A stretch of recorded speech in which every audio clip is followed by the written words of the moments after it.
aceitaram o convite do Jornal Nacional para se pronunciar sobre controvérsias que surgiram durante as campanhas eleitorais dos dois e que envolvem exatamente o futuro da democracia brasileira. E os dois candidatos concordaram que a ordem em que falariam seria sorteada aqui e é o que nós vamos fazer agora. Vamos então sortear. Vou misturar aqui os dois papéis. O primeiro a falar é Fernando Haddad. O segundo que vai falar aqui, o segundo papel, Jair Bolsonaro.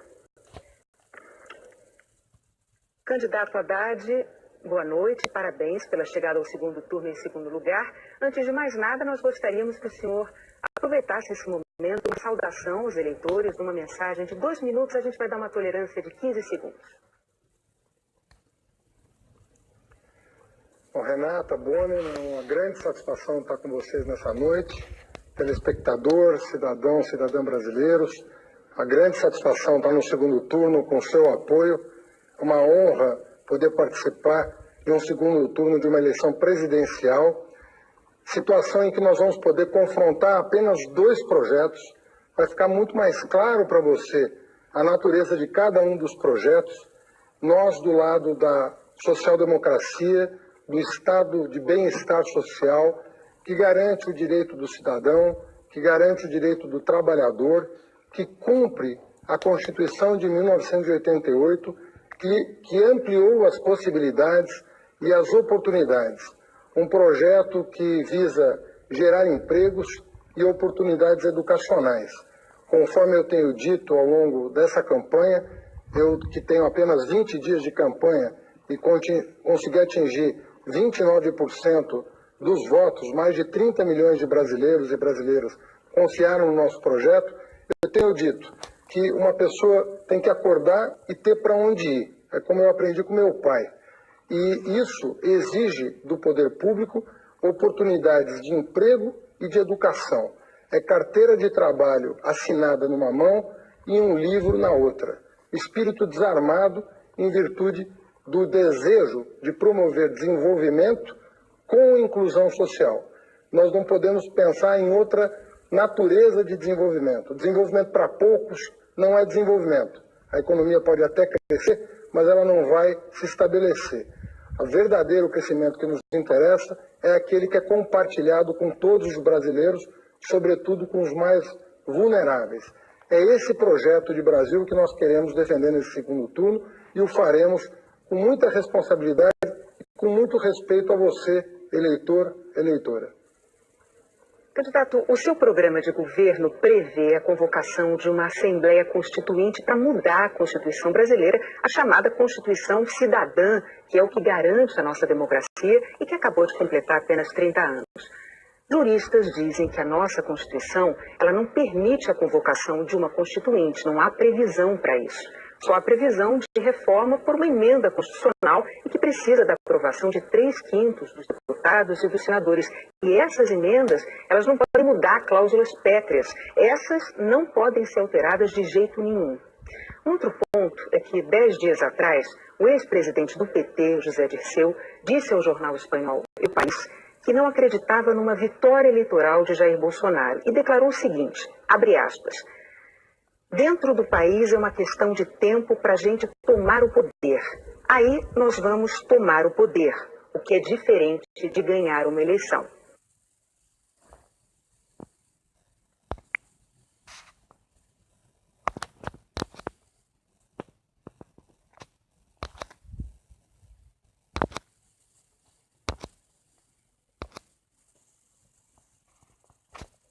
Tomar o poder, o que é diferente de ganhar uma eleição.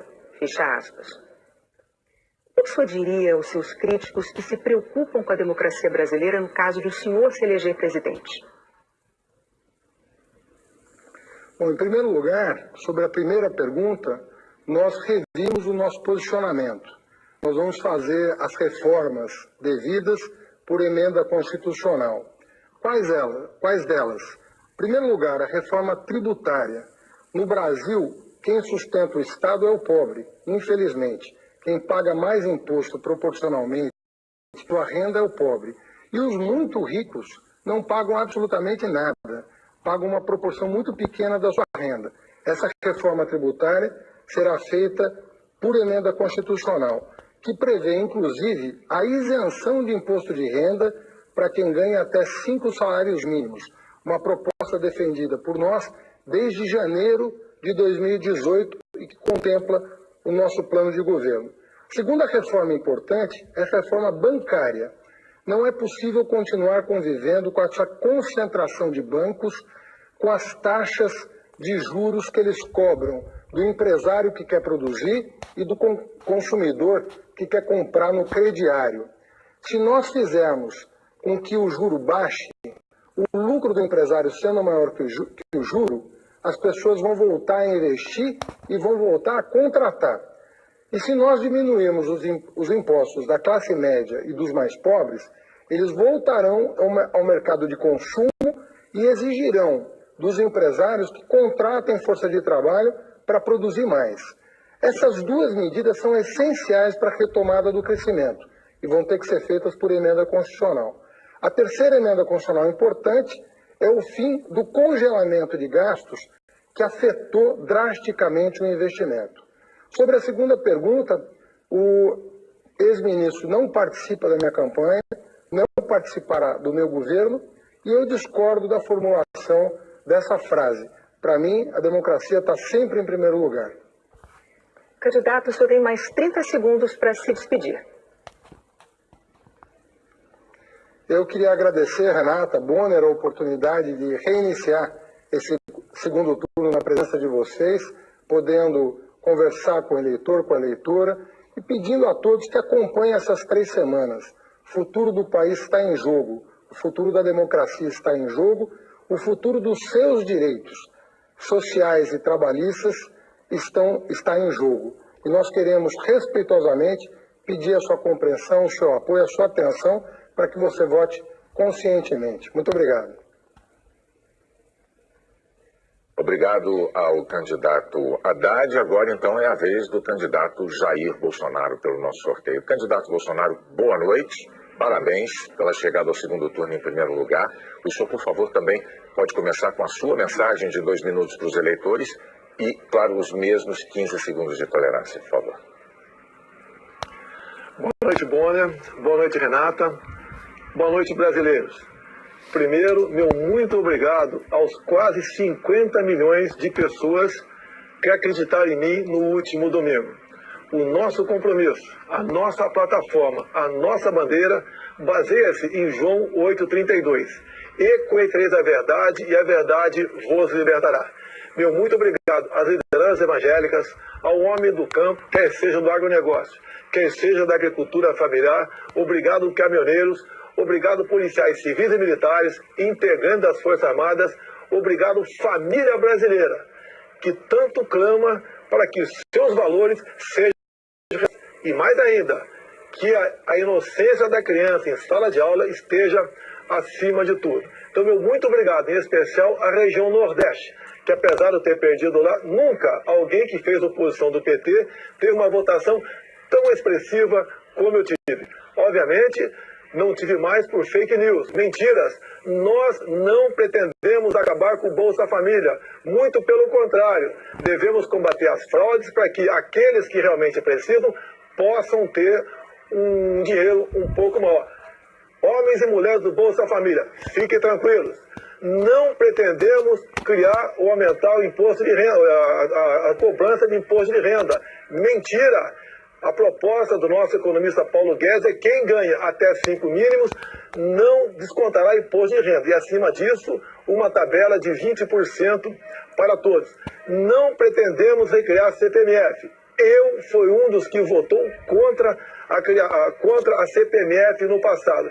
Queremos um Brasil aberto ao negócio com o mundo todo, fazer parceria com o mundo todo, jogar pesado na questão da insegurança pública, fazer com que as mulheres se sintam protegidas no Brasil. Dessa forma é que nós pretendemos governar o país e dessa forma pretendemos construir o futuro da nossa pátria maravilhosa. Candidato, no mês passado, durante uma palestra, o seu vice, o general Hamilton Mourão, disse que a Constituição brasileira de 1988 foi um erro. a chamada Constituição Cidadã, como a Renata acabou de dizer há pouco, que é aquela que garante a nossa democracia e que completou recentemente só 30 anos. O general Mourão disse que a elaboração de uma Constituição nova, eu vou abrir aspas para as palavras dele, a elaboração de uma Constituição nova não precisa ser feita por eleitos pelo povo. E eu fecho aspas. Isso poderia ser feito por um conselho de notáveis, nas palavras usadas pelo seu vice, e apenas referendada depois pelos eleitores.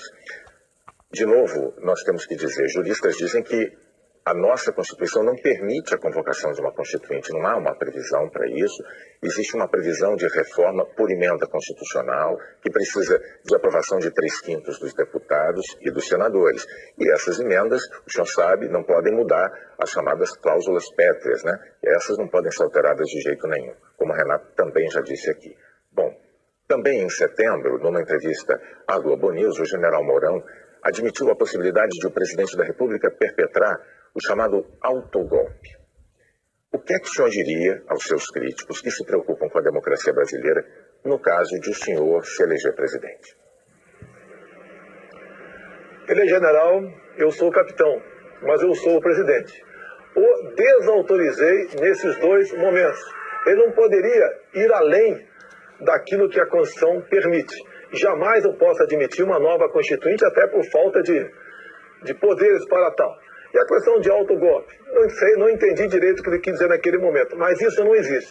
Se estamos disputando as eleições, é porque nós acreditamos no voto popular e seremos escravos da nossa Constituição. Repito, o presidente será o Jair Bolsonaro. Quem nos auxiliará? Sim, o general Augusto Mourão.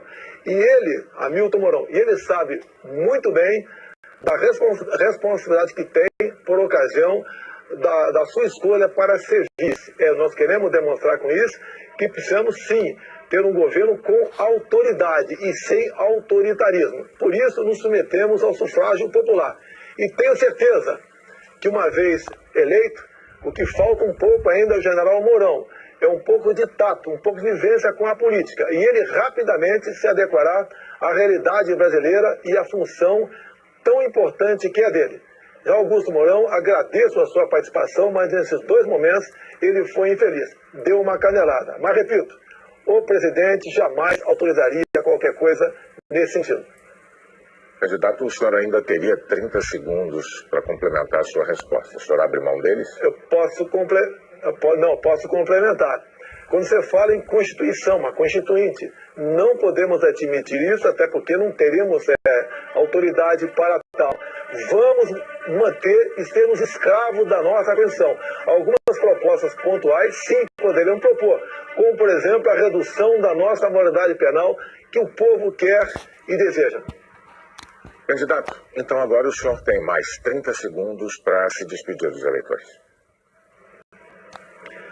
Vamos pacificar e unir o povo brasileiro sob a bandeira verde e amarela, sob o nosso hino nacional, juntando todos que foi dividido no passado pela esquerda. Dessa forma, podemos mais que sonhar. Temos a certeza que faremos um Brasil diferente do que foi feito até o momento. Não aceitaremos o toma lá da cá e